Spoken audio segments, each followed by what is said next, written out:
hata kama tunaishia hapa kwa sababu mimi kweli mwezi wa 10 huu 11 12, yani kifupi mwaka 2026 siuoni, na kama nitauona nitarudi. Kama kwa mapenzi ya Mungu na malengo aliyonayo Mungu kupitia maisha yangu nitauona 2026, basi nitarudi kukupa taarifa ni kwa nini nilikuwa nasema ilikuwa vigumu sana kwangu kufika 2026.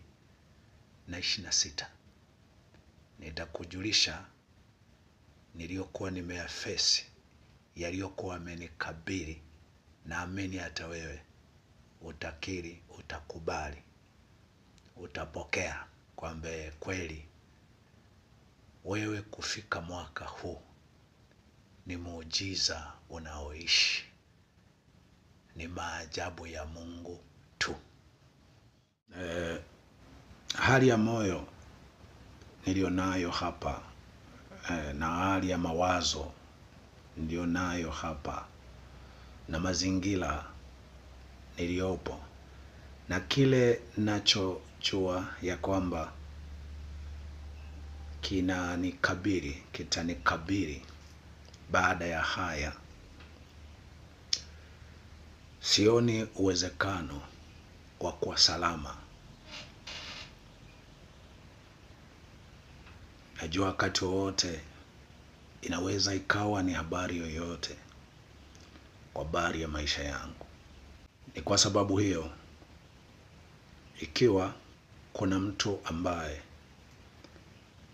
unahisi, unaona nimewahi kuwa na umuhimu kwenye maisha yako, lakini pengine wewe tu ambaye unajua huyu ni binadamu, acha nisimame naye kama binadamu. Lakini mwingine unaweza ukasema anyway, huyu ana mapungufu mengi, lakini ngoja niachane na mapungufu yake, nibebe mzigo wake. Naomba, ikiwa inakupendeza moja kati ya hayo, jihusishe katika wakati huu nilionao. Inawezekana kabisa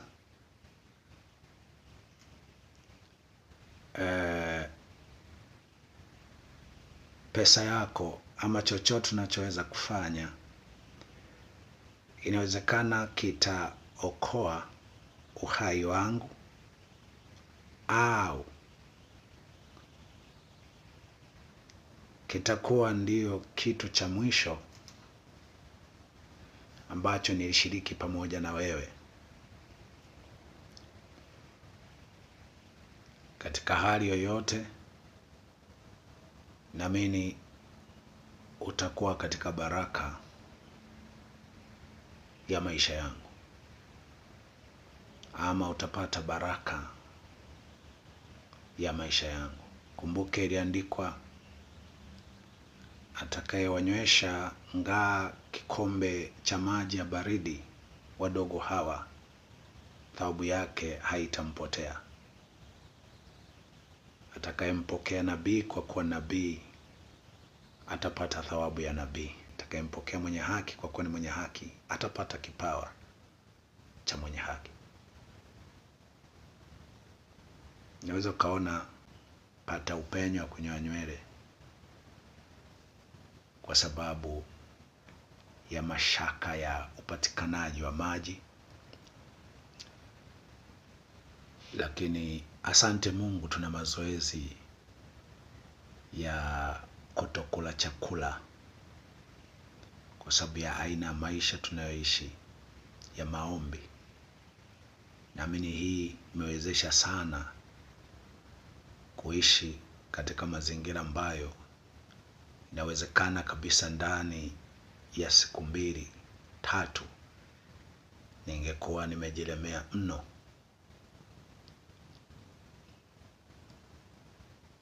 Lakini ikiwa hapa utakuwa ndio mwisho wa uhai wangu. Wewe ambaye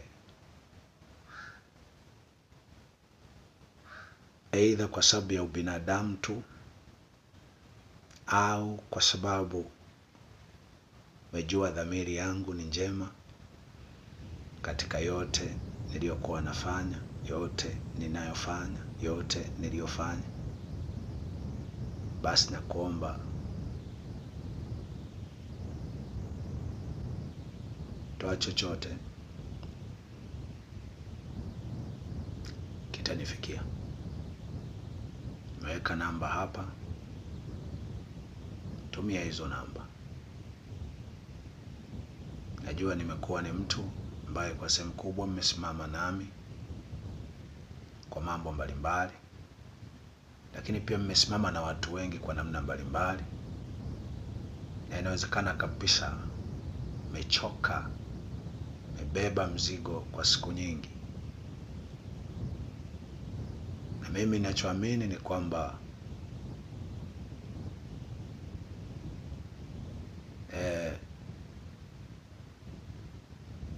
taarifa hutolewa. Mungu uruhusu tutoe taarifa kama hizi kwa sababu anajua kuna mtu ambaye bado ana moyo, ana nguvu ya kutenda mema kwenye eneo la kifedha. Ningesema na vitu vingine, lakini uwezekano hivyo vitu vingine kufika nilipo si rahisi. Lakini najua kuna ambao watasema mambo mawili kati ya haya. Jambo la kwanza, mbona mnachokonoa wenyewe alafu mnaanza kutusumbua? Jambo la pili, mbona wewe unawakemea wanaomba misaada mfano wa Kasian? Nianze na jambo la kwanza. Biblia imesema na hao watakao kuishi maisha ya utaua wataudhiwa. Biblia imesema kwa ajili ya jina langu mtasalitiwa, mtapelekwa magerezani,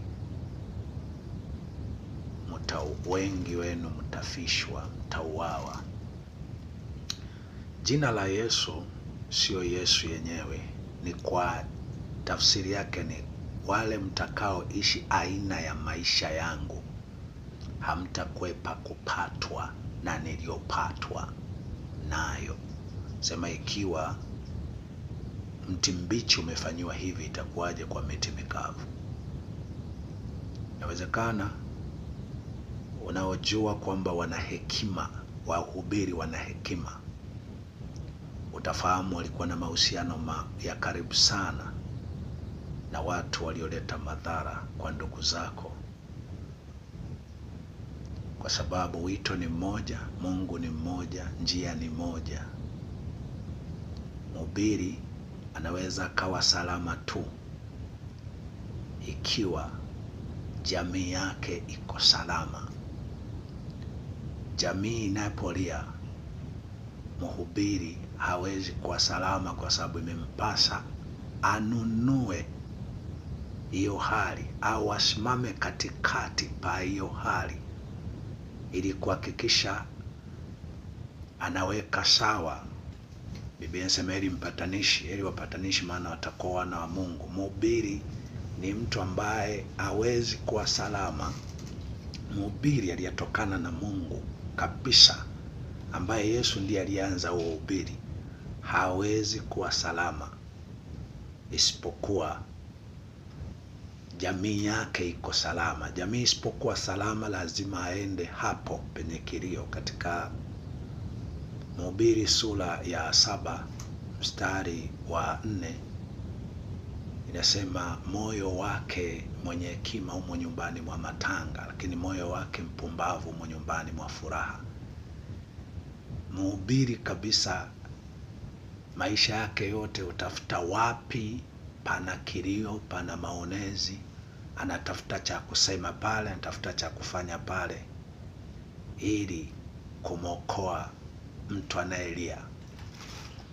Narudia tena, mhubiri hawezi kuwa salama, hawezi kuwa na raha, hawezi kuwa salama asiwe anawindwa kama jamii yake inalia. Na ukumbuke, mtu yoyote unaweza ukawa naamua wakati kuna mtu anaonewa au anapigwa au anaibiwa au anadhulumiwa, anateswa, wewe ndiye unayenunua huo ugomvi na kupatwa na mabaya wewe. Kwa hiyo mimi nakuhakikishia tu kwamba nimesoma vizuri Biblia, dhamiri yangu yanishuhudia ya kwamba hivi ninavyoishi ndio aina bora ya kuishi nilikopaswa kuishi. Swala ni kwamba yamekuwa maisha ya vipigo, viminyo, kuteseka, kutaabika.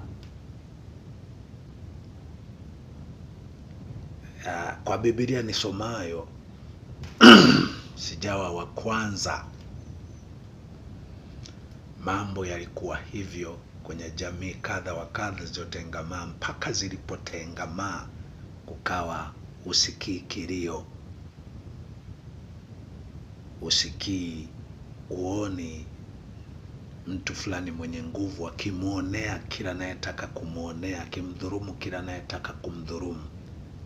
Hizo nchi zilipiganiwa na watu ambao walitafsiri neno la Mungu au jina la Yesu ni aina ya maisha inayozuia, inayopinga dhuluma, maonezi na vilio. Jambo la pili ni kuhusiana na unawezaje ukawa naomba misaada wakati wanawapinga waomba misaada. Hii ndio maana nilikuwa mkali, kwa sababu nilijua tusipopinga kila ambacho amefanya Cassian, mpaka sasa hivi kinaonekana kwa udhahiri mwingi kana kwamba kile kitu ulikuwa ni mpango wa kishetani. Nikiwa katika hali hii kwenye mazingira haya nitabaki na jambo nalojua ni kweli, nitabaki na ukweli ule ule, hata kama tasema yanakuongezea matatizo.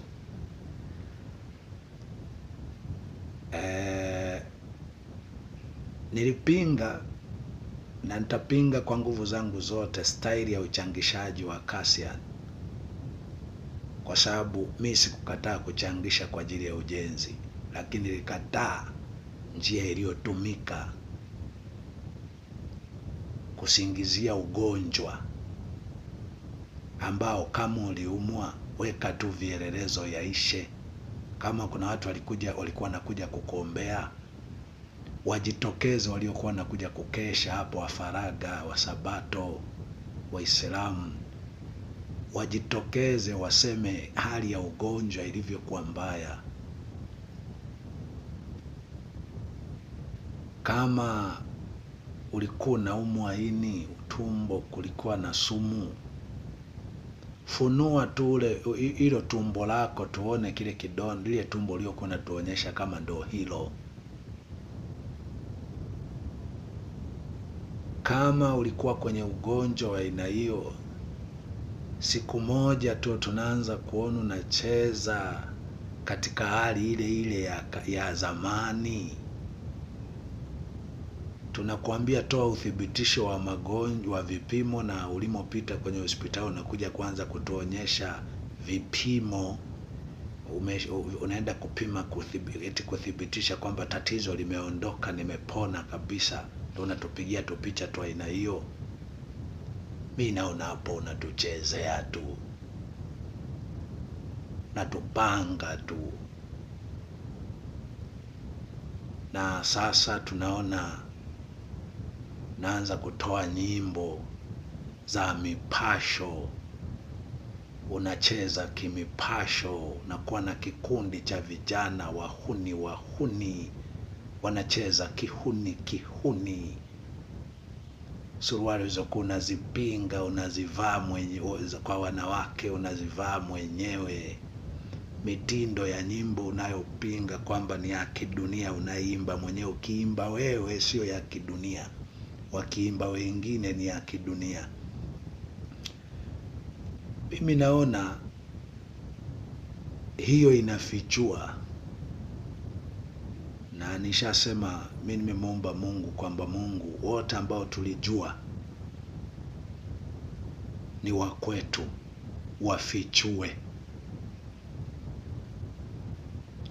Sasa nilikataa njia aliyotumia Cassian, kwa sababu nilijua tunapopata shida kuambia watu kwamba niko kwenye tatizo, watu moja kwa moja watakuwa wanasema na wewe unataka kujenga. Kwa hiyo ndio maana tulitaka kutenganisha kati ya maji na mafuta ili vijulikane. Na ikiwa kwa kufanya hivyo unasema hata sisi, hata mimi sihusiki kwenye mambo yako kwa sababu unawasema vibaya wenzio, mimi kwangu sawa, nimejifunza kushiba na kuona njaa. Mimi katika umaarufu wote sijawahi kupata sadaka zaidi ya milioni 10. Katika umaarufu wangu wote sijawahi kuwa na fedha nje na nilizofanyia kazi mwenyewe za mikono yangu kutoka kwa watu milioni 3-5. Haijawahi tokea. Maana hata niposikia Cassian nasema mimi ninapojenga nyumba zangu huwa nanunua material yote kwa pamoja, nilishangaa sana. Nikasema kwa Yesu huku, kwa Yesu huku watu wanakuwa na uwezo wa kupata milioni 3-5, wana uwezo wa kununua material ya nyumba nzima. Kwa Yesu huku. Mbona wengine hata uwezekano wa kujenga nyumba ya kwako miaka zaidi ya 15 ya uhubiri, sijawahi kupata hiyo nafasi, huo uwezekano, pamoja na maarufu wote. Ndiyo nimejenga nyumba, lakini niliuza nyumba niliyokuwa nimejenga Dar es Salaam kabla ya kuwa mhubiri. Hiyo ndio nyumba pekee nimewahi kujenga kwenye maisha yangu. Hizi zingine zote ni pale tunapofanyia ibada. Napokuwa kudunduliza sana kwa 50,000, 50,000, 20, 100,000, 500,000, milioni 1 kununua material yote. Anyway, vyovyote ulivyopokea, nakwambia heri usihusike kwa chochote kuliko uhusike kwa sharti la kwamba uache kupinga utapeli wa wahubiri. Mfano wa hiki ambacho kinaonekana wazi ni kama Cassian alikuwa na kusudi ovu, na inawezekana katika siku zilizoko hapa mbele atajidhihirisha sana kwa namna mbalimbali, na watu tunaweza tukamfahamu kwa namna mbalimbali. Lakini kama unasema usipinge dhuluma, mauaji, maonezi, unachokonoa matatizo. Anyway, tumepoteza ambavyo hatukutegemea kupoteza. Hakuna tunachoogopa kukipoteza. Kama Mungu ataokoa ni Mungu. Kama Mungu ataruhusu tuangamie ni Mungu. Mimi naamini panatakiwa kuwepo wahubiri, ama jamii ilibadilishwa sana na wahubiri waliopinga wenye nguvu kuwaonea watu. Kina Yohana walisimama na kumwambia Herode, si vema kwako kuchukua mke wa mdogo wako. Filipo analia. Wahubiri wengine waliona ni hekima kumwacha anajililia peke yake. Yule mtu aliyevamiwa na majambazi, kuhani na Mlawi walipofika pale, waliona sisi huyu hatuhusu, sisi tunaenda kumwombea katika ulimwengu wa roho. Majambazi wasije wakatuvamia na sisi hapa. Lakini Msamaria mwema alimsaidia yule mtu. Na Yesu akasema, kati ya hao watatu ni nani aliye jirani, anayempenda jirani yake kama nafsi yake? Watu wakasema ni huyu Msamaria mwema. Yesu akasema, fanyeni hivi, huu ndio utakatifu, hii ndio hekima. Kuwa pamoja na anayekuwa ameumizwa, kuhakikisha yuko salama kama wewe, ndipo mambo yako yaendelee.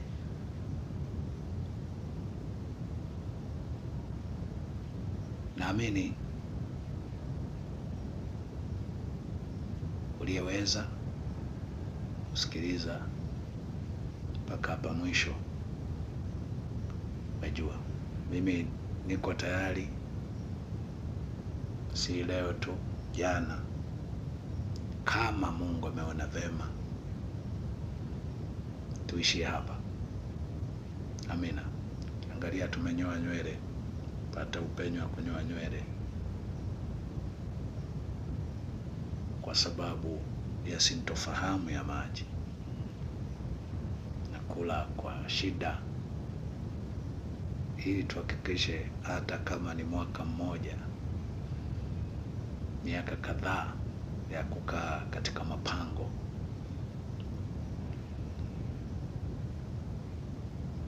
unaweza ukasurvive.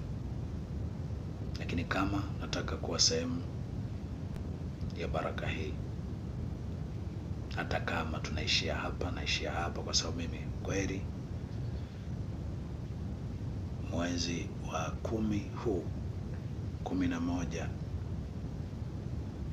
12, yani kifupi mwaka 2026 siuoni, na kama nitauona nitarudi kuambia ni ajabu mimi kuona mwaka 2026. Lakini kama Mungu ameona vema niishie hapa,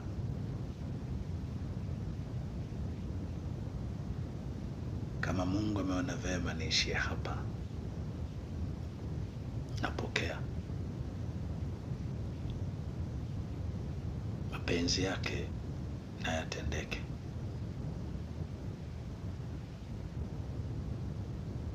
Asanteni kwa kunisikiliza. Hii ni sauti ya mtu aliaye akiwa mafichoni. Anasema, itengeneze njia ya Bwana, nyosheni mapito yake. Ili mtu atakayeteswa, atakayefungwa, atakayeuawa, atakayefiwa, ama afaye katika Bwana tangu sasa, pate kupumzika mara baada ya taabu yake. Tazama, Mungu mwenye haki yu karibu kuja. Hii ni maana neno Maranatha.